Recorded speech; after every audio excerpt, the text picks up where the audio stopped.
आज के वीडियो के अंदर हम देखने वाले हैं कि किस तरह से आप सिंपली बोलिंजर बैंड का यूज़ करके मार्केट का टॉप और बॉटम प्रेडिक्ट कर सकते हो और उसको ट्रेड भी कर सकते हो। और ये देखेंगे हम बोलिंजर बैंड डाइवर्जेंस की हेल्प से। तो लेट्स गो इस वीडियो को शुरू करते हैं।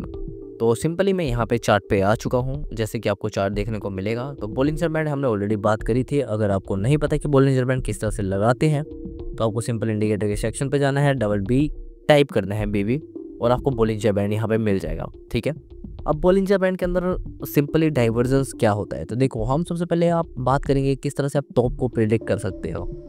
तो इसके लिए हम यहाँ पे एग्जांपल इस तरह से लेंगे कि जब भी मान लो वोलेटिलिटी डाइवर्जेंस होता है, उसके अंदर क्या होता है कि जो पहला लेग होता है वो डाइवर्जेंस का बाहर निकलता है। ठीक है, बैंड से बाहर निकला कैंडल, और जो दूसरा लेग होता है वो बैंड के अंदर क्लोज हो जाता है। ठीक है, और यहाँ पे इसी समय डबल टॉप भी बनता है। जैसे कि यहाँ पे अगर आप देखोगे तो ये पहला टॉप हो गया, ठीक है, और ये दूसरा टॉप हो गया। तो यहाँ पे क्या क्या चीज़ आ गया कि मान लो प्राइस पहले वोलेटिलिटी हाई था इसलिए बैंड से बाहर निकला, फिर उसके बाद दूसरे टाइम वो प्राइस थोड़ा वोलेटिलिटी लूज किया और बैंड के अंदर क्लोज हो गया।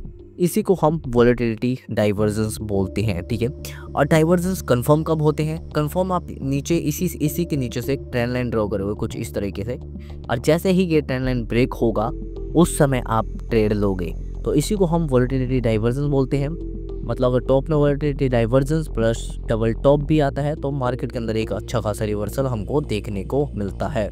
ठीक है, तो कुछ इस तरह से हम टॉप को प्रिडिक्ट कर सकते हैं। सेम इसी तरह हम बॉटम को भी प्रिडिक्ट कर सकते हैं कि बॉटम में क्या होगा कि पहला जो लेग होगा वो बाहर आएगा बैंड से। ठीक है, जैसे इस केस में बाहर आया था, और जो दूसरा लेग होगा वो अंदर ही क्लोज हो जाएगा।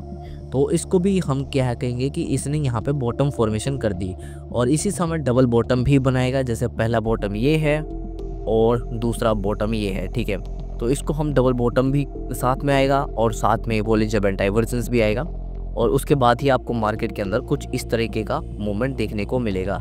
अब सेम इस तरीके से है कि यहाँ पे भी सेम ही तरीका रहेगा कि आप एक ट्रेंड लाइन ड्रॉ करोगे कुछ इस तरीके से और कुछ इस तरीके से, और जैसे ही ये ब्रेक होगा उसके बाद आप ट्रेड के अंदर एंटर करोगे।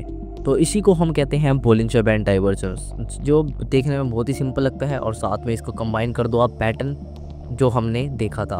अब बारी आती है कि क्या यहाँ पे वॉल्यूम का असर होता है। बिल्कुल, यहाँ पे आपको वॉल्यूम को भी ध्यान में रखना होता है। जो पहला लेग होता है उससे वॉल्यूम हाई होता है, जैसे इस केस में ये है, पहला लेग बाहर था हाई वॉल्यूम, दूसरे लेग में लो वॉल्यूम। सेम इस तरह है कि इस पॉइंट पर अगर आप देखोगे तो यहाँ पे वॉल्यूम हाई था इस पॉइंट पे, फिर उसके बाद यहाँ पे वॉल्यूम लो हुआ और उसके बाद मार्केट नीचे की तरफ देखने को मिला। तो इसे कहते हैं बोलिंजर बैंड डाइवर्जेंस, जिसकी हेल्प से आप मार्केट के टॉप और बॉटम को प्रेडिक्ट कर सकते हो। तो आई होप आपको इस वीडियो के अंदर समझ आ गया होगा किस तरह से बोलिंजर बैंड डाइवर्जेंस का यूज़ किया जाता है। एंड ऐसा ही मोर इन्फॉर्मेटिव वीडियोस के लिए hit the subscribe button and keep learning and keep growing.